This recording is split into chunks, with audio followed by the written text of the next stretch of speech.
selkämme soittaa, vasta salavalkoinen armeija on. Pakko on. Hola, ¿qué tal? Bueno, buenas tardes. En este mes del 80 aniversario del asesinato de León Trotsky a manos de un agente stalinista, queremos también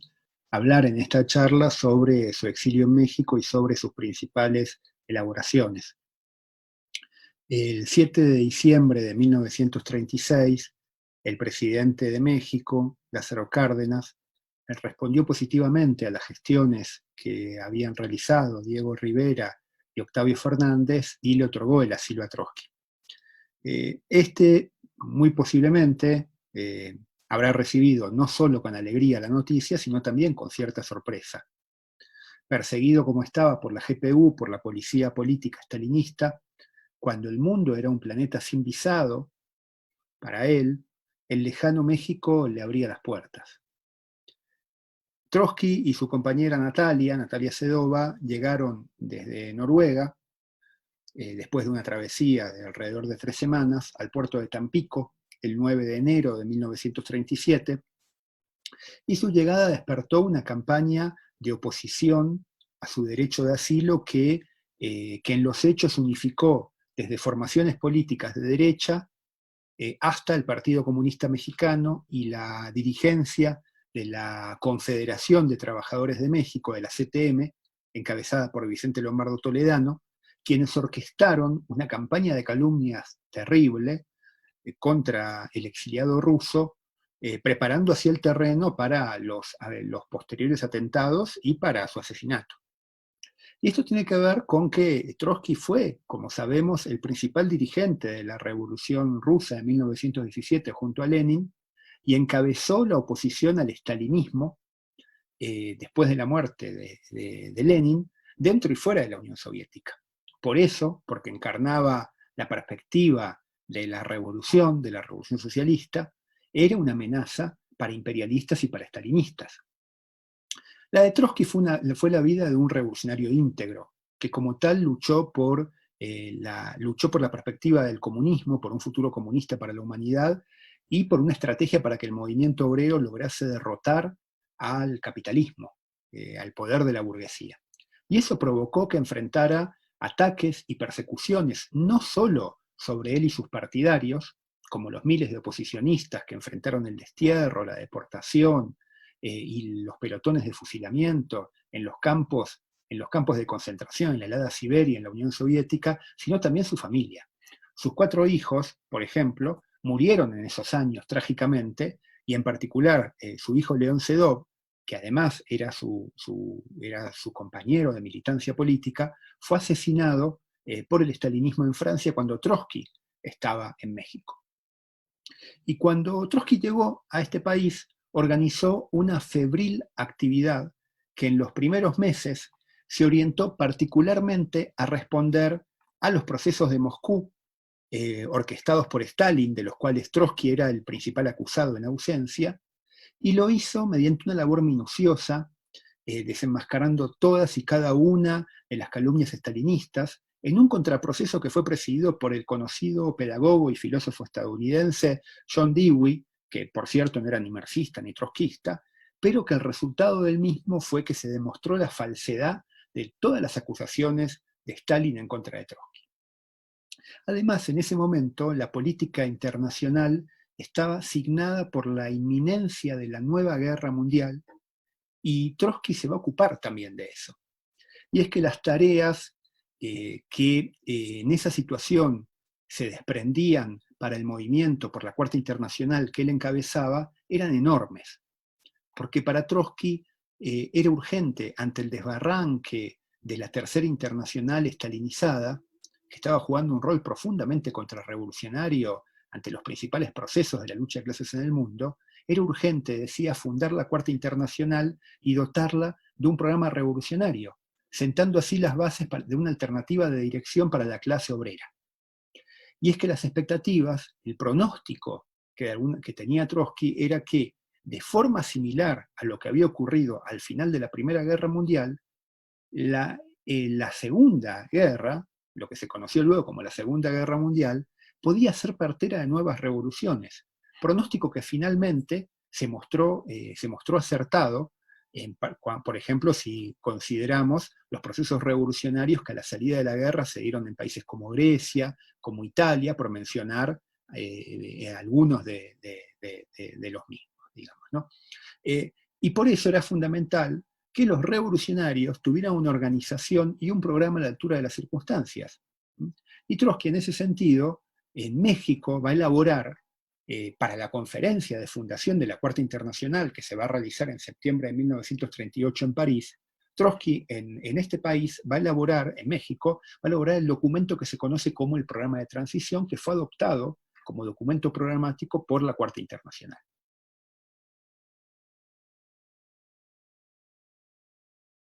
Trotsky y Natalia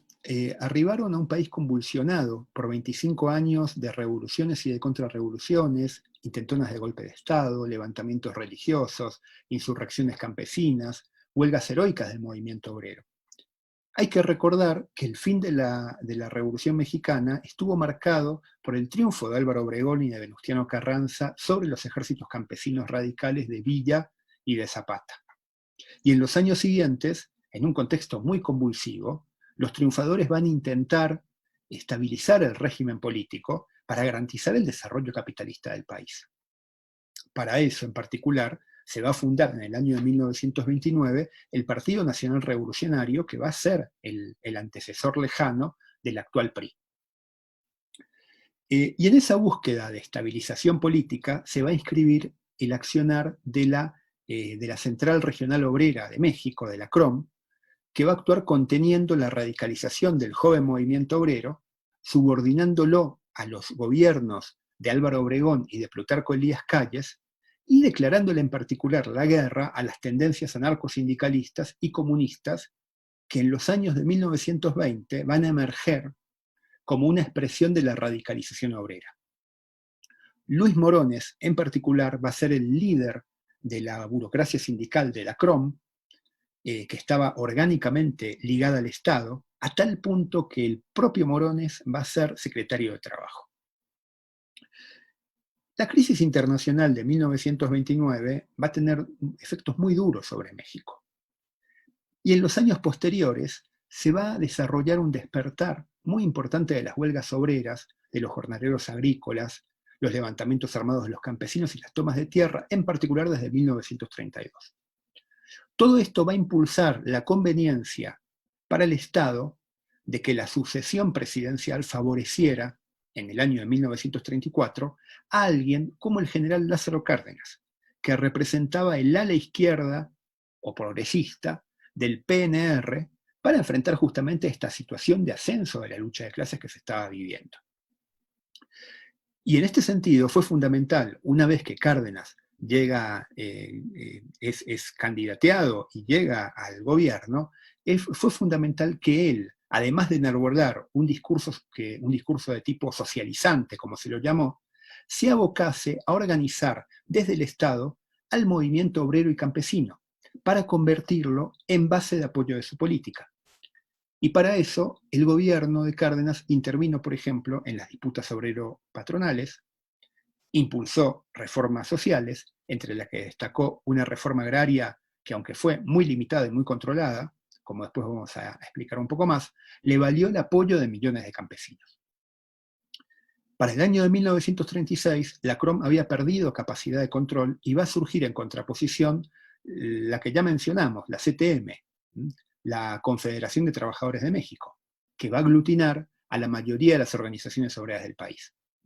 Y va a surgir la CTM íntimamente vinculada al gobierno, apoyando críticamente las políticas de Cárdenas, aceptando su dominio sobre las organizaciones obreras y siendo sus líderes, Vicente Lombardo Toledano y el grupo encabezado por Fidel Velázquez, muy cercanos a la presidencia. La CTM, de hecho, se va a convertir en el principal baluarte del gobierno dentro del movimiento obrero, lo cual va a abrir una dinámica que va a continuar en las décadas siguientes, en los sexenios siguientes, bajo el dominio luego del PRI. Y el punto culminante de todo esto que estamos mencionando fue en el año 1938. Ahí las organizaciones obreras se integraron al flamante Partido de la Revolución Mexicana, que fue el fue el sucesor, mejor dicho, del PNR, y que aglutinaba en su seno a los 4 sectores, como se llamaban, el obrero, campesino, popular y militar, y que va a inaugurar la subordinación orgánica y profunda de los sindicatos al partido de la burguesía nativa. Quiero resaltar entonces que la política del cardenismo, incluyendo las reformas sociales, fue parte de una orientación que propició el desarrollo del capitalismo mexicano y que buscó encauzar la protesta social para evitar que entorpeciera ese desarrollo, conteniendo las tendencias hacia la acción y la organización independiente de los trabajadores. Esto se dio además en un contexto internacional signado por una parte, la declinación del imperialismo británico, por otra parte, por el ascenso de los Estados Unidos y en particular su dominio sobre la región, y junto a esto por una orientación de las potencias imperialistas hacia la guerra que permitió mayores márgenes de maniobra para los estados semicoloniales y en particular para medidas tales como la nacionalización del petróleo y los ferrocarriles.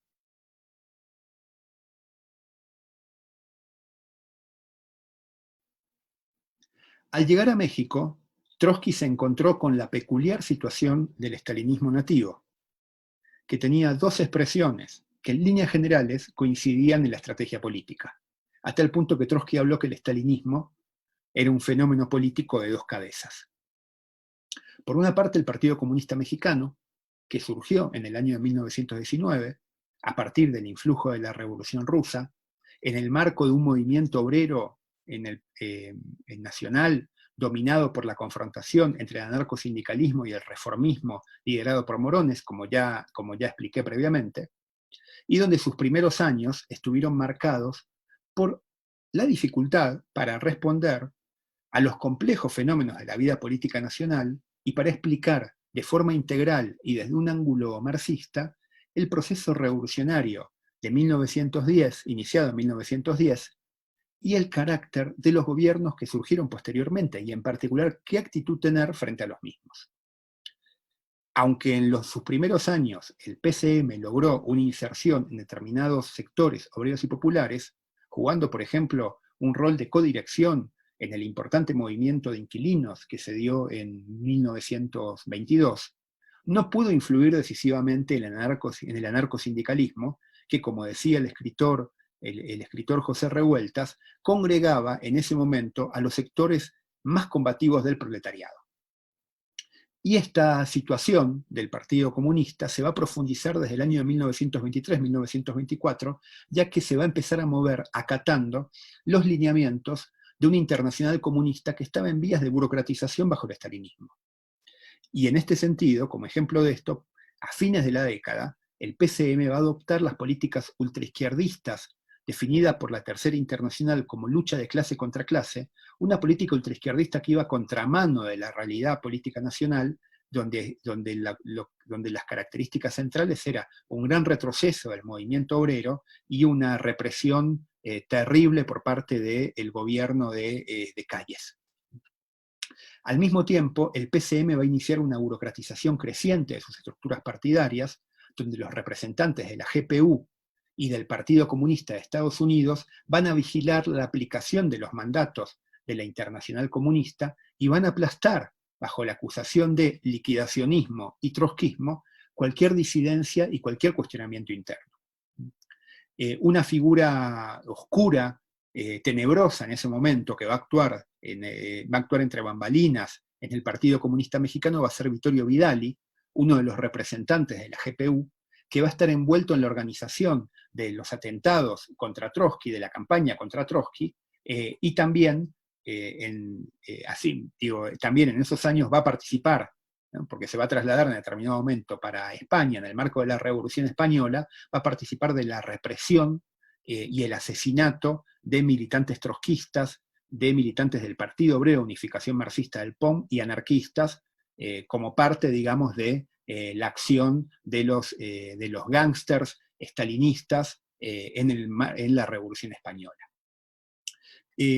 al inicio del gobierno de Cárdenas, el PCM, congruente con la política ultraizquierdista que mencionábamos antes, lo va a equiparar, lo va a considerar como un gobierno fascistizante, incluso lo va a equiparar con el gobierno anterior, que era el gobierno de Plutarco Elías Calles, que como decía antes, efectivamente había sido un gobierno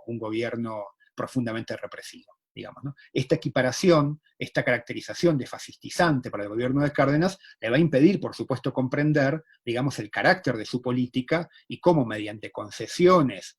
lo que hacía era profundizar el control sobre el movimiento, sobre el movimiento obrero a partir de la estatización de las organizaciones obreras. Pero en 1935 la política del Partido Comunista va a cambiar de la noche a la mañana a partir de que va a adoptar la nueva línea de la Tercera Internacional Comunista, la línea de los Frentes Populares, con sectores supuestamente democráticos y antifascistas de la burguesía. Esta política de los Frentes Populares se adaptaba a las necesidades de la burocracia soviética, de su diplomacia, y a su búsqueda de alianzas con los imperialismos supuestamente democráticos, como Inglaterra, Francia, Estados Unidos, y es una política terrible que va a propiciar nuevas tragedias para el proletariado mundial, como por ejemplo va a suceder en España. Esto va a implicar, esta política de los Frentes Populares va a implicar en México proponer así como así la definió el Partido Comunista, un amplio Frente Popular antiimperialista compuesto por las fuerzas obreras, campesinas y por el partido de gobierno, es decir, por el partido de la burguesía mexicana. El PCM identificaba así sus tareas políticas con las del gobierno cardenista, al que va a definir como nacional revolucionario y se va a convertir en un apoyo por izquierda al mismo. Y además, identificando al partido de la burguesía con el Frente Popular, va a llegar a pedir su ingreso al mismo en el año de 1938. Esto además era acompañado de la subordinación a Vicente Lombardo Toledano y a la dirección de la CTM con la llamada política de unidad a toda costa que desarrollaron en ese momento. Y todo esto era parte de una concepción etapista de la revolución que suponía que en México, como en los demás países atrasados, partiendo de un carácter supuestamente feudal de la estructura económica y social del país, lo que estaba planteado era una primera etapa orientada hacia la liberación nacional, que implicaba un acuerdo, un frente, una subordinación del movimiento obrero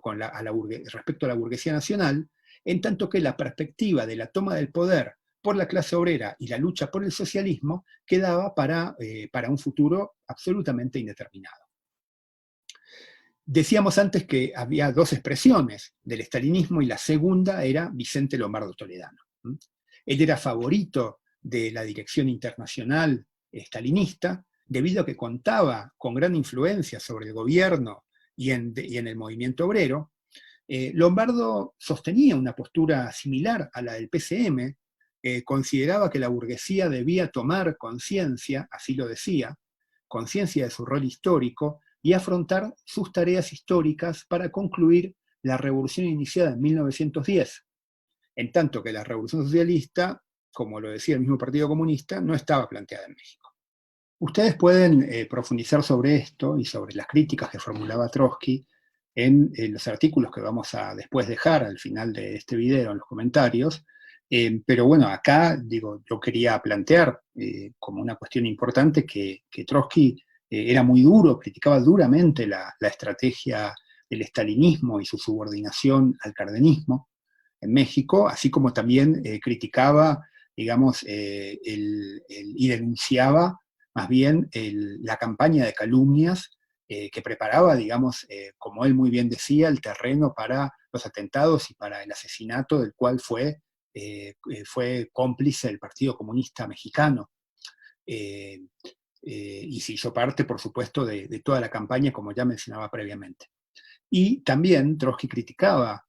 a Lombardo Toledano por su postura, por la postura que desarrollaba, y decía, particularmente, les quiero leer una frase, decía respecto a Lombardo que éste deduce la necesidad de desarrollar en México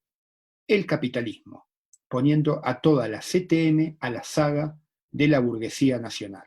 El resultado de esto será un gobierno que proteja preferentemente los intereses de los capitalistas.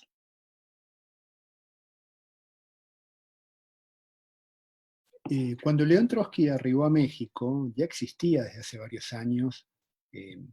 trotskismo en el país. Los vasos comunicantes que habían existido entre el comunismo estadounidense y mexicano desde los momentos primigenios de los partidos comunistas, allá por 1919-1920, se van a mostrar también en el desarrollo del primer núcleo de oposicionistas en el país, así como también se van a manifestar después, posteriormente, en los años siguientes, durante el exilio de Trotsky, en la colaboración binacional entre las organizaciones trotskistas de ambos países.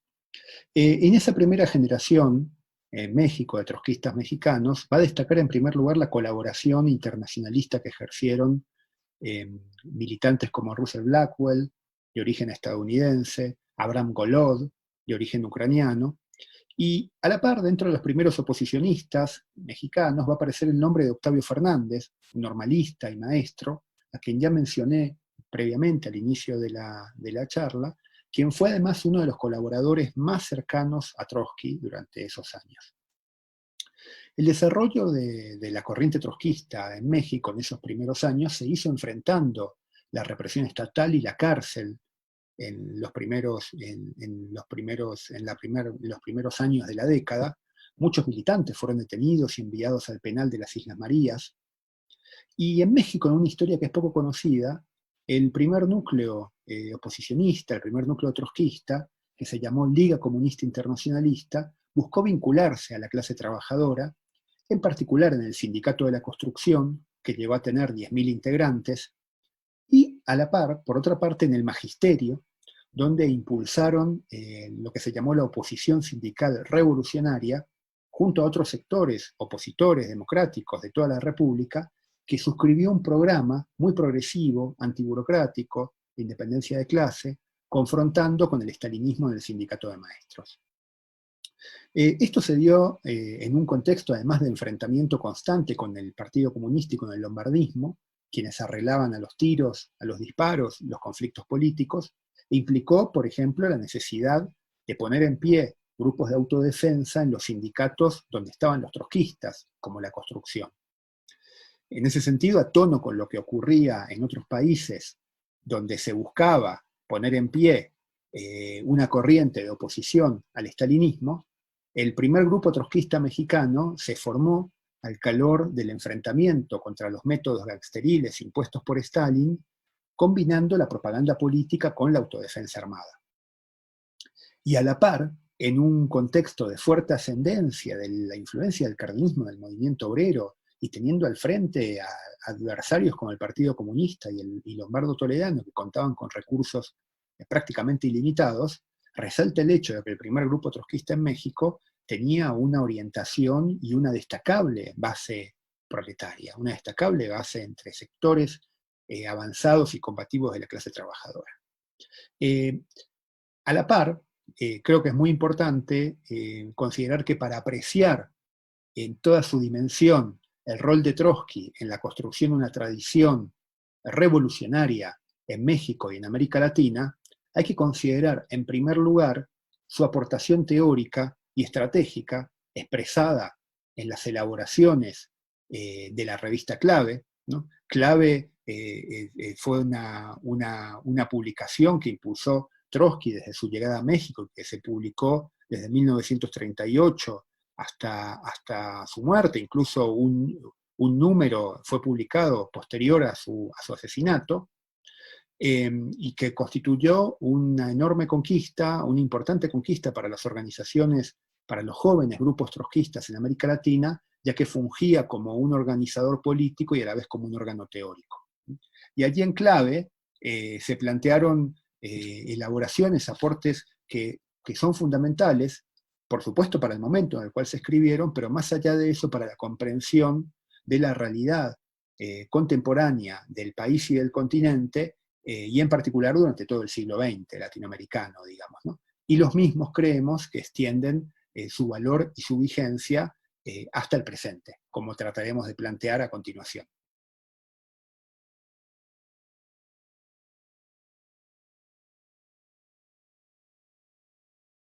En México, Trotsky va a aplicar a los fenómenos latinoamericanos de su tiempo la teoría de la revolución permanente. La cuestión agraria y la lucha por la liberación nacional van a ser para él los motores fundamentales de la revolución en nuestros países. Los mismos solamente van a poder ser llevados a buen puerto por la acción de la clase obrera a través de la conquista del poder, encabezando a las masas campesinas y populares. Desde este prisma teórico-político y este posicionamiento estratégico, el revolucionario ruso desplazó su aguda mirada sobre América Latina y sobre México y se detuvo en particular en las expropiaciones petroleras y ferrocarrileras de 1938. Trotsky, retomando la tradición inaugurada por Marx, la actualizó. Definió el cardenismo como un bonapartismo, pero de tipo especial, de tipo sui generis,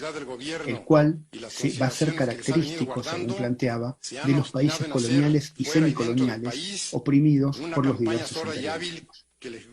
En ese sentido, Trotsky, desde Coyoacán, escribía en mayo de 1939 un texto que es de cardenal importancia y que nosotros que hemos publicado desde el Centro de Estudios y Publicaciones León Trotsky en el tomo 4 de las obras escogidas de Trotsky en los escritos latinoamericanos, y allí Trotsky plantea lo siguiente: en los países industrialmente atrasados, el capital extranjero juega un rol decisivo.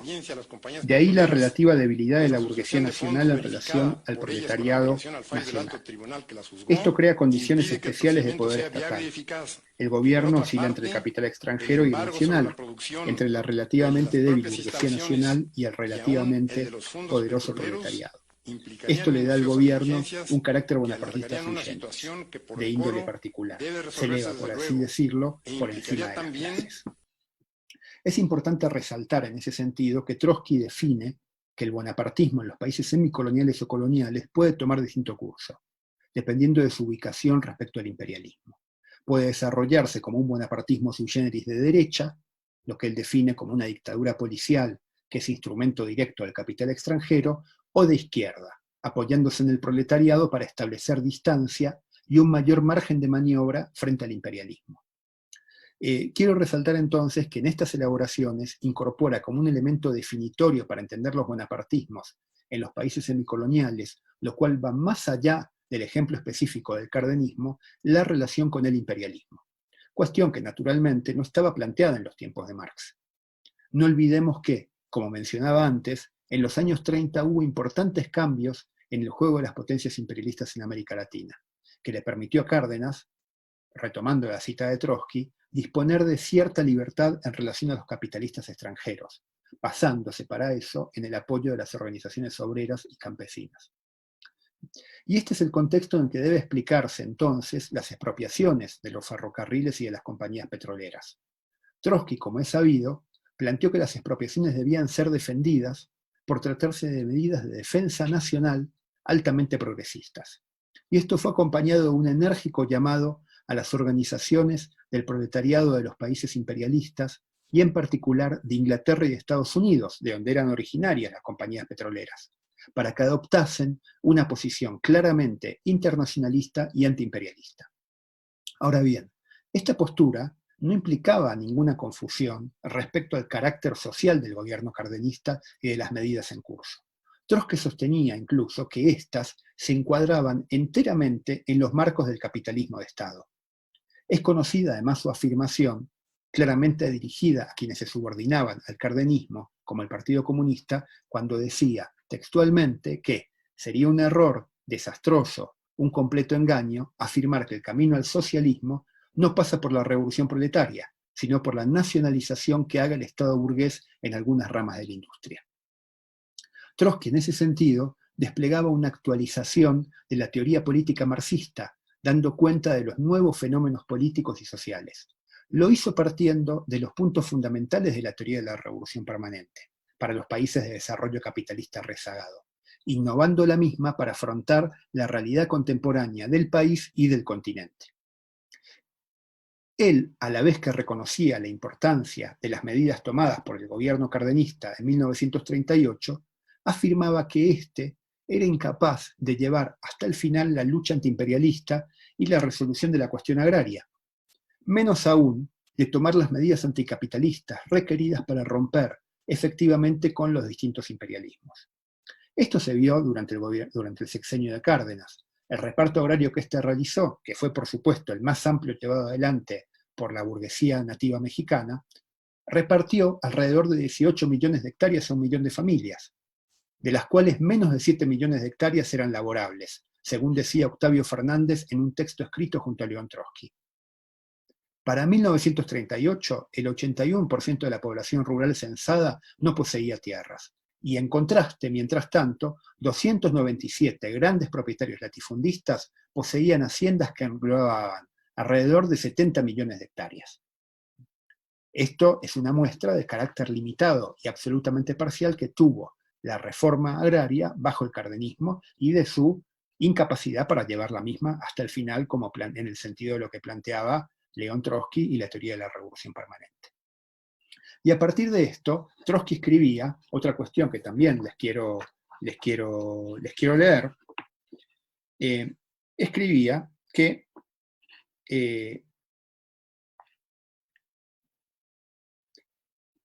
la clase obrera de México participa y no puede sino participar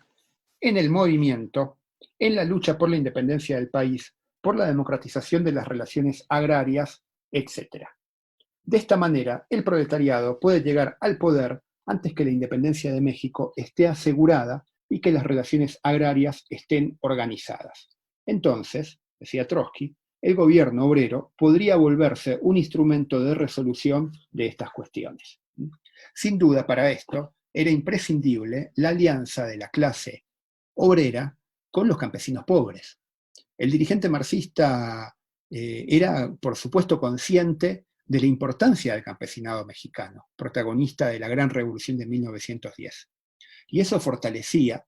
su idea de que había que arrancar a las masas campesinas de la influencia de la burguesía nacional encabezada por Lázaro Cárdenas. Ante esto, Trotsky decía que era fundamental participar del momento histórico para impulsar el movimiento de los trabajadores, y en particular afirmaba que la independencia del proletariado, incluso en el comienzo mismo de este movimiento, es absolutamente necesaria. Y esto lo va a confrontar sin duda con la política del Partido Comunista, subordinado como estaba al cardenismo, y replicando además en México la política del Frente Popular.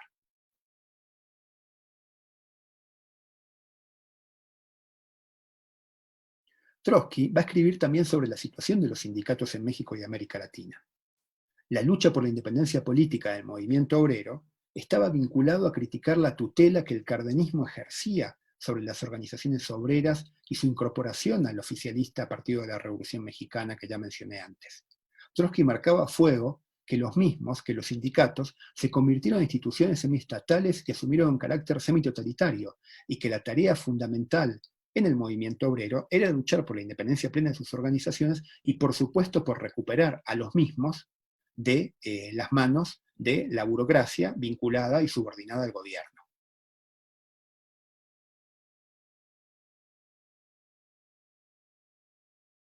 Otro aspecto fundamental de las elaboraciones de Trotsky en México lo podemos encontrar en las discusiones con el APRA, una organización con influencia en Perú y en otros países de América Latina en esos años, que estaba liderada por Aya de la Torre. El debate que hace Trotsky continúa el que en su momento hicieron otros marxistas latinoamericanos, como Mariátegui o como Mella, como Julio Antonio Mella.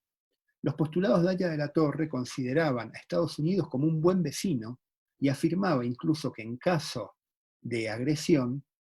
tenemos a los Estados Unidos de América, tutores de nuestra libertad, así los definía, para que nos defiendan. Trotsky y sus colaboradores, porque son varios los militantes que escriben sobre esto, esclarecen que la democracia de Washington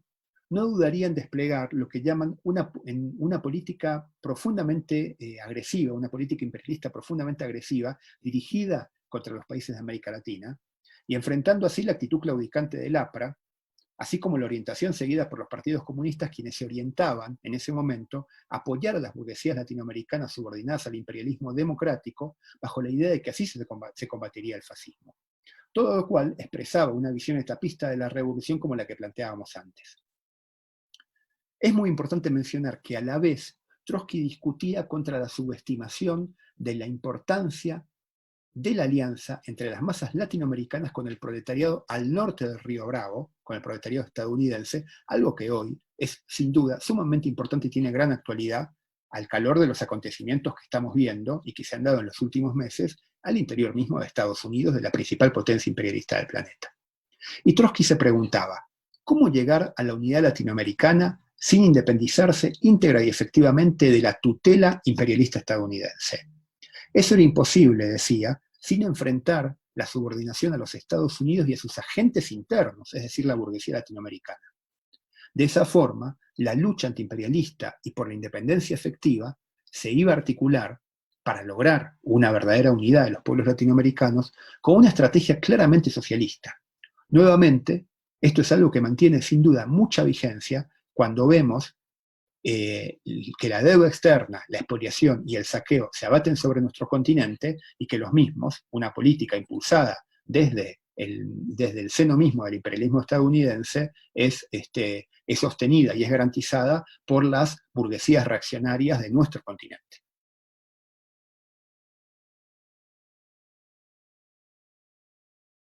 Bueno, yo no quería entrar, digamos, a la conclusión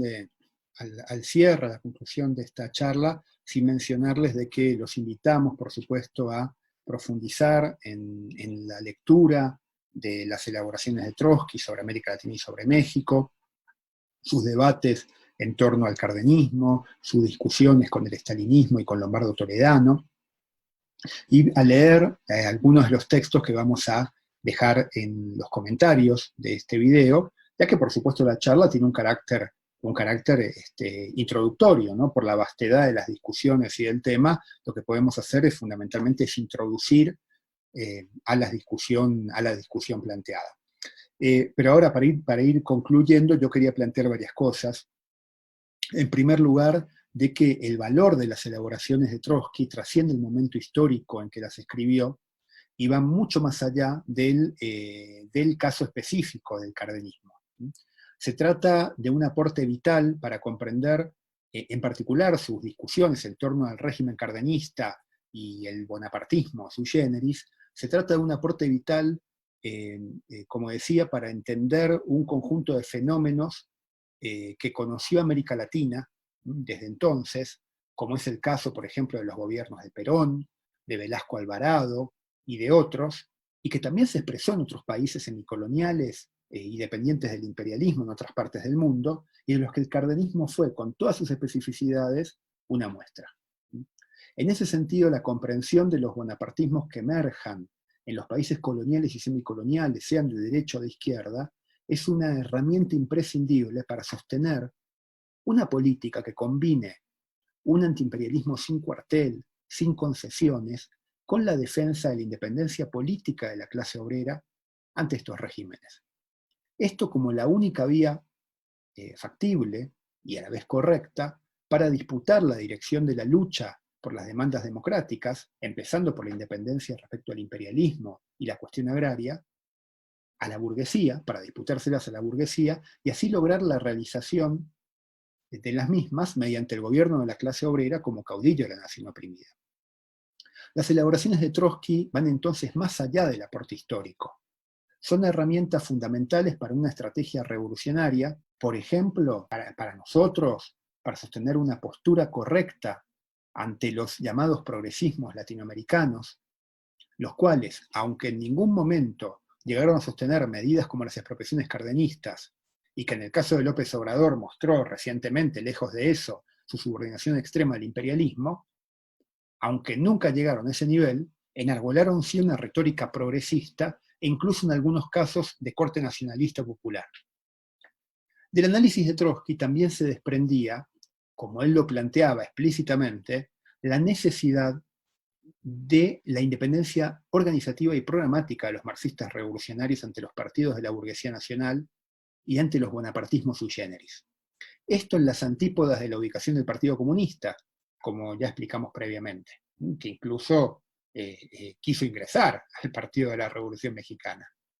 Por el contrario, para Trotsky se trataba de construir el partido que se requiere para la revolución socialista.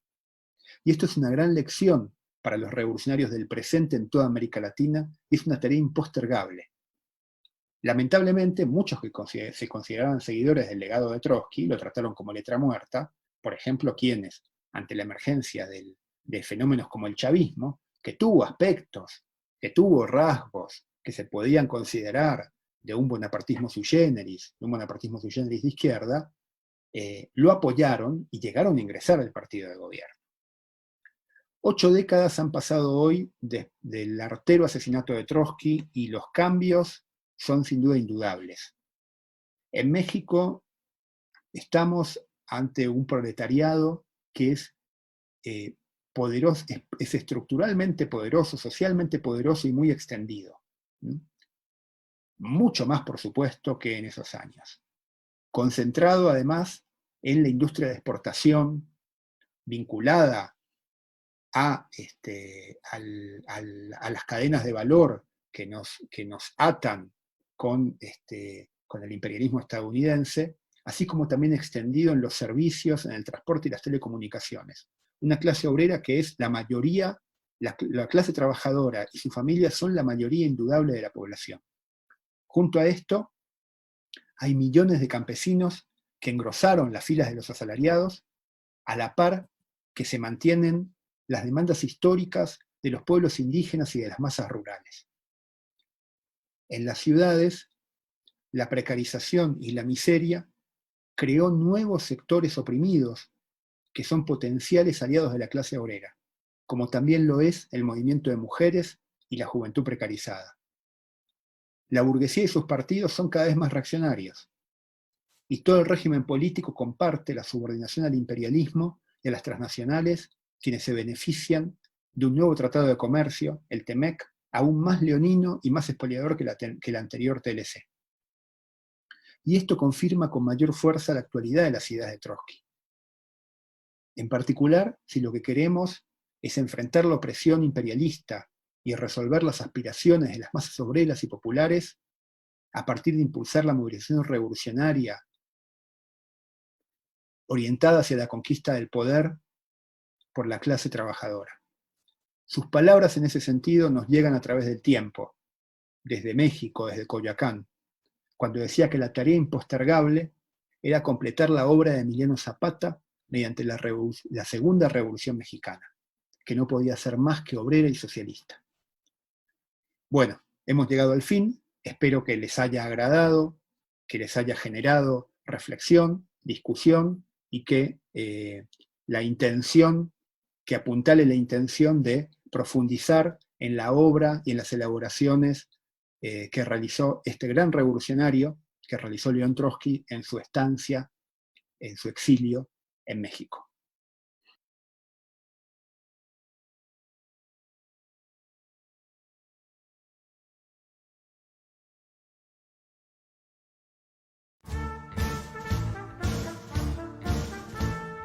Riistäjät ruoskaavit selkämme soittaa vasta